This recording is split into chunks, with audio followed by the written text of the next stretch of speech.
Selamat siang Bu, perkenalkan saya Dr. Asti, selaku dokter yang bertugas di Poliklinik saat ini. Bisa diperkenalkan dengan Ibu siapa? Saya Ibu Trisna, dokter. Baik Ibu Trisna, bisa dijelaskan untuk umur dan juga domisili di mana? Umur saya sekarang 25 tahun. Saya berada di Denpasar sekarang, dok. Ada keperluan apa datang ke Poli Bu?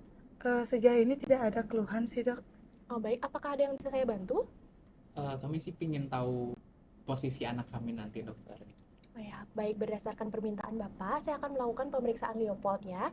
Ini pemeriksaannya untuk mengetahui posisi dari bayi dan mengetahui apakah terdapat abnormalitas atau tidak.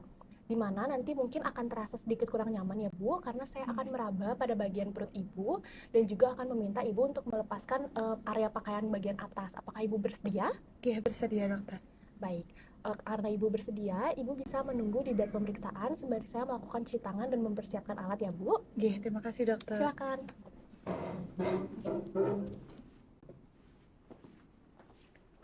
Baik, sebelum kita melakukan pemeriksaan kepada pasien, saya akan melakukan pembersihan tangan terlebih dahulu. Di sini ada hand rub. Saya akan melakukan teknik cuci tangan 6 langkah.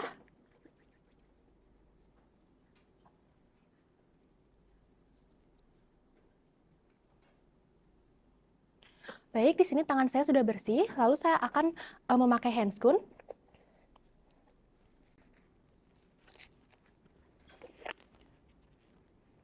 Baik, di sini handscoon sudah terpasang dan saya juga sudah memastikan bahwa stetoskop berfungsi dengan baik. Dengan mengetuk pada bagian diafragma dan memutar serta memastikan pada bagian bel. Baik, stetoskop juga sudah berfungsi dengan baik. Baik, sebelum melakukan pemeriksaan, saya akan memastikan bahwa perut pasien sudah terekspos dan dalam posisi berbaring dengan posisi supinasi.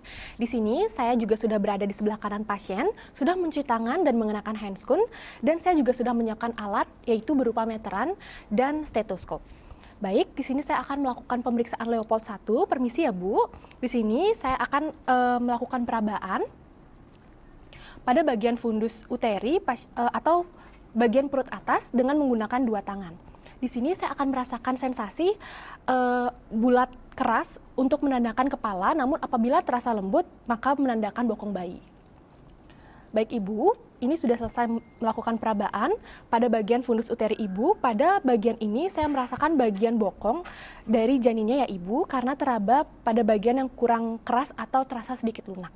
Baik, selanjutnya saya akan lanjut dengan pemeriksaan Leopold 2. Di sini saya akan memeriksa yang bertujuan untuk menentukan bagian punggung janin. Saya akan tetap berada di posisi menghadap wajah pasien, kemudian saya akan meraba bagian kanan dan kiri perut pasien dengan menggunakan tangan saya.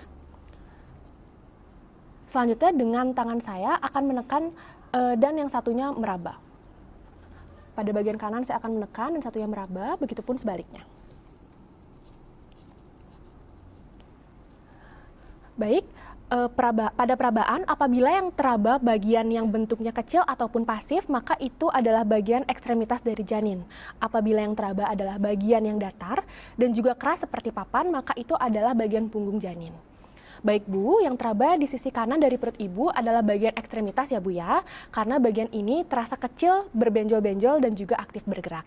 Baik Bu, saya akan lanjutkan dengan pemeriksaan Leopold 3 yang bertujuan untuk menentukan bagian janin yang berada pada bagian paling bawah uterus dan sekaligus menentukan apakah bagian janin tersebut sudah memasuki pintu atas panggul atau PAP atau belum. Baik, di sini saya akan meletakkan tangan kanan saya untuk menekan. Satu tangan kanan saya dan tetap dengan posisi saya menghadap ke wajah pasien. Baik. Saya akan meraba bagian janin yang tepat pada bagian terbawah uterus. Apabila yang teraba adalah kepala, maka akan teraba bagian yang bulat, keras, dan juga melenting. Namun apabila yang teraba adalah bokong, maka yang teraba akan kurang bulat dan juga terasa lebih lunak. Baik Bu, di sini saya meraba bagian kepala ya Bu, karena teraba bulat dan juga melenting. Selanjutnya, untuk mengetahui apakah bagian tersebut sudah memasuki pintu atas panggul, saya akan menggoyang-goyangkan bagian terbawah janin tersebut. Apabila dapat digoyang-goyangkan, maka menandakan belum memasuki pintu atas dari panggung atau PAP. Namun, apabila sudah memasuki pintu atas panggul, maka tidak akan bisa digoyangkan. Baik, di sini tidak bisa digoyangkan ya Bu, itu menunjukkan bagian janin yang berada di uterus terbawah Ibu sudah memasuki pintu atas dari panggul Ibu. Baik, Ibu. Di sini saya akan lanjutkan dengan pemeriksaan Leopold 4 yang bertujuan untuk mengonfirmasi ulang apakah bagian janin yang terdapat di bagian terbawah uterus pasien sudah memasuki pintu atas panggul atau PAP atau belum. Baik, saya akan menghadap ke kaki Ibu, kemudian saya akan menggunakan kedua tangan saya untuk meraba bagian terbawah dari uterus. Kemudian saya akan mencoba untuk menyatukan kedua tangan saya. Apabila kedua tangan saya bertemu, itu menunjukkan bagian terbawah janin belum memasuki pintu atas panggul. Sebaliknya, apabila kedua tangan tidak dapat dipertemukan atau divergen, menunjukkan bagian terbawah janin sudah memasuki pintu atas panggul. Baik, di sini kedua tangan saya tidak dapat disatukan, maka ini menunjukkan bahwa bagian terbawah janin Ibu sudah memasuki pintu atas panggul ya, Bu.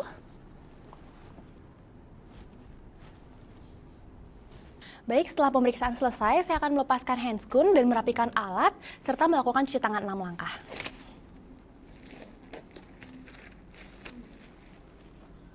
Baik, saya akan menggunakan hand rub.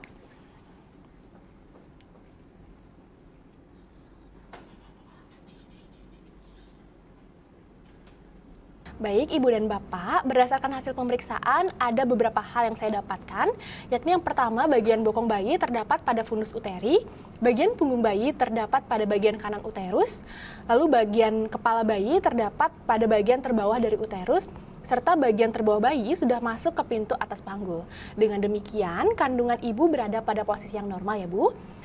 Apakah ada yang Ibu ingin tanyakan? Dari saya sudah aman sih, dokter.